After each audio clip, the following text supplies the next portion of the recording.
Okay, one scape redone, one to go.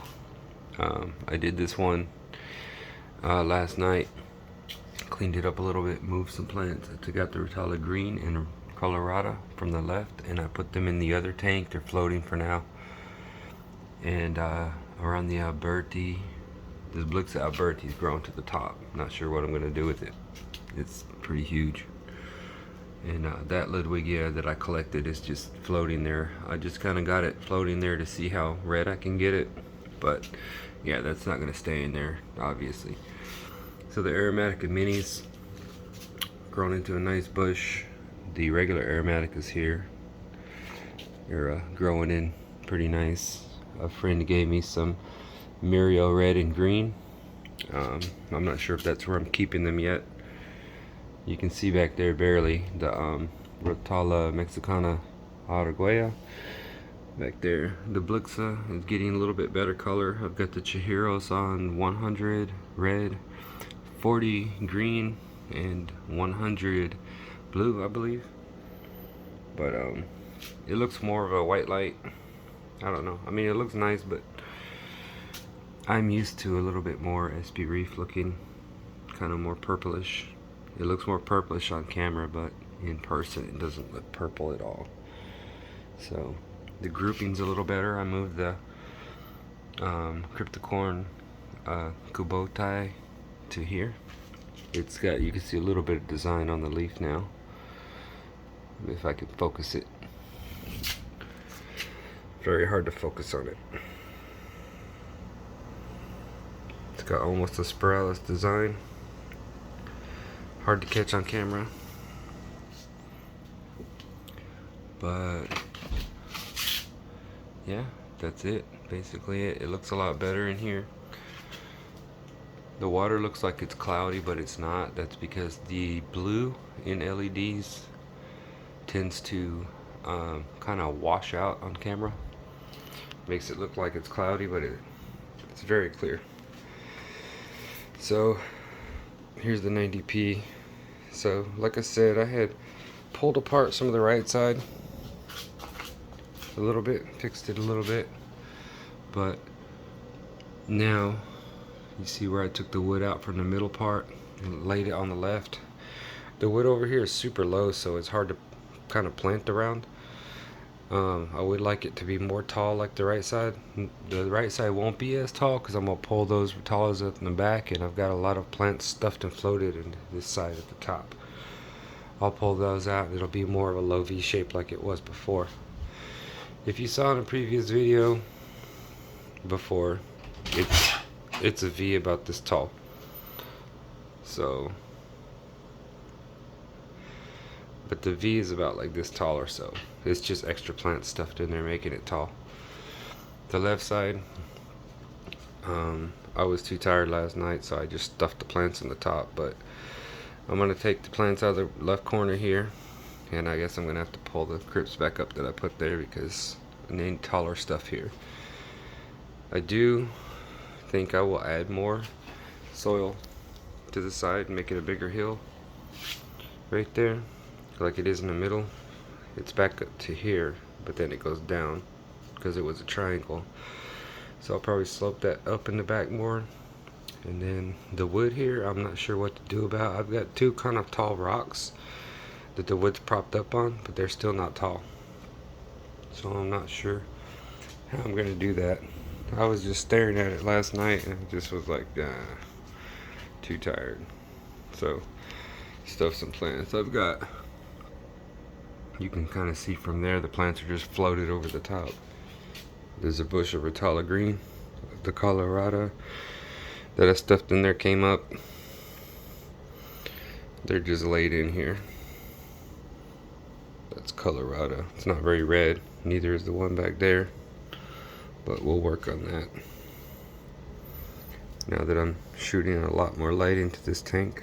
I had a lot lower light in here before because it was just a big mountain of views mostly, but I've decided that I want to pump the light up more and try to get some stems going, try to V-shape it It looks kind of cool, but yeah, it does look messy. Some people look at this and they say, oh wow, what a nice scape, but to me it drives me nuts. I need to fix it. But yeah, that's that one.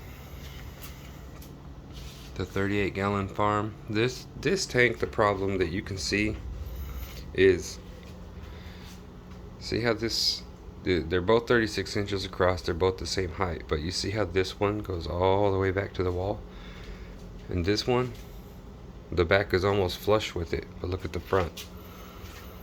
There's about 5 inches less of space on this tank. That's the difference between a 38-gallon rimmed and a 90p, which is like a 40 breeder, basically a 40 breeder size,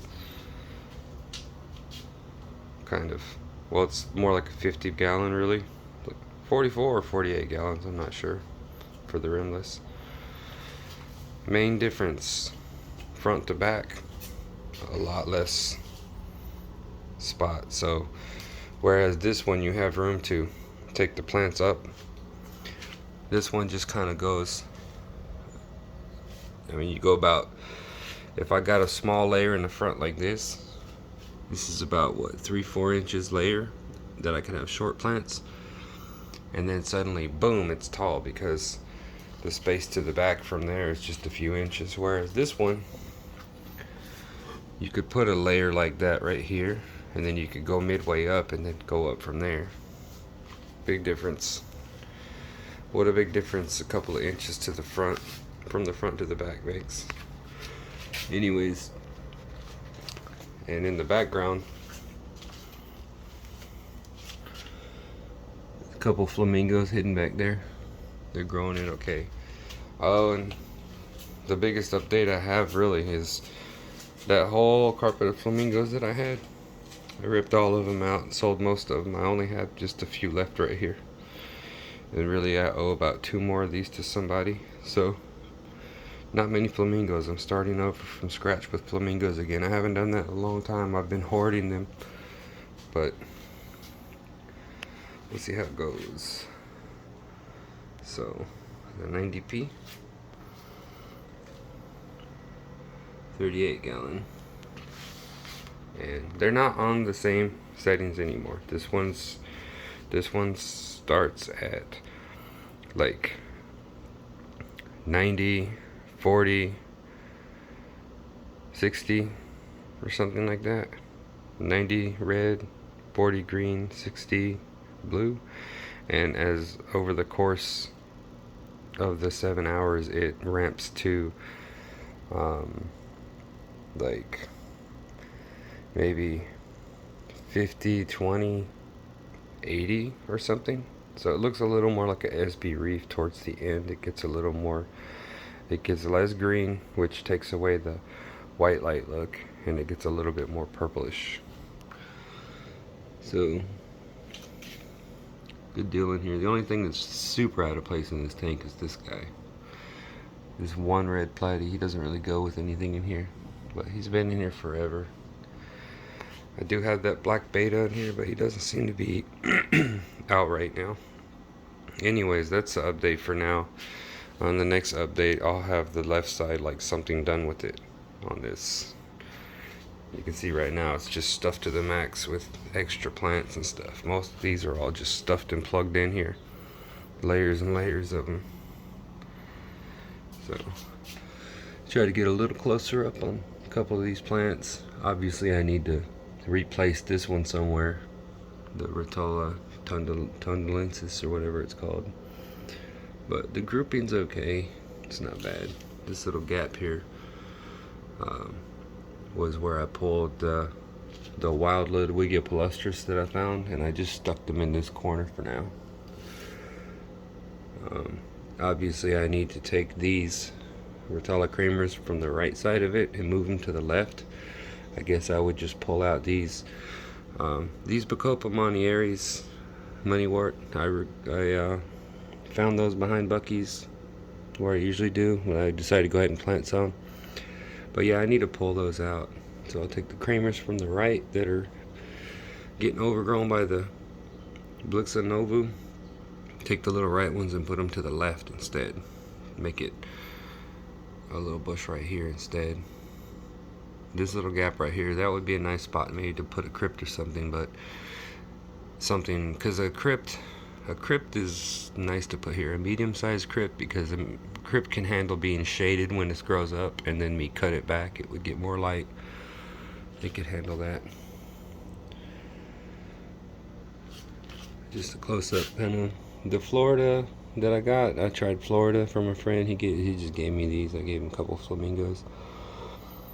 I had some stems turn gray and die on me, but this new growth is pretty good. And Rotala Sunset's pretty good. These guys, these Tonina Blossoms, the tops stay really nice, but Tonina Blossoms, the undersides get brown real easy.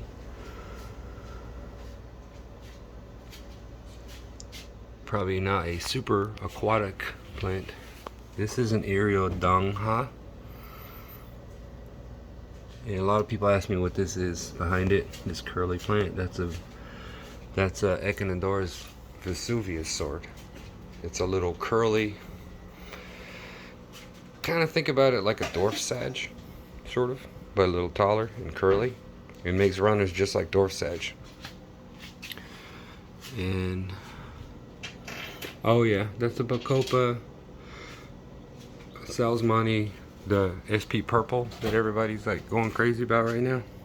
There's some right here, you just don't notice it because it's right between the Reinecke and the Florida. There's a little patch of it there. So, pretty good. This guy here just got a pretty nice color. Doesn't show up super well on camera, but yeah. Anyways, so next update, the left side will look better, the right side will be more trim. That's the tanks.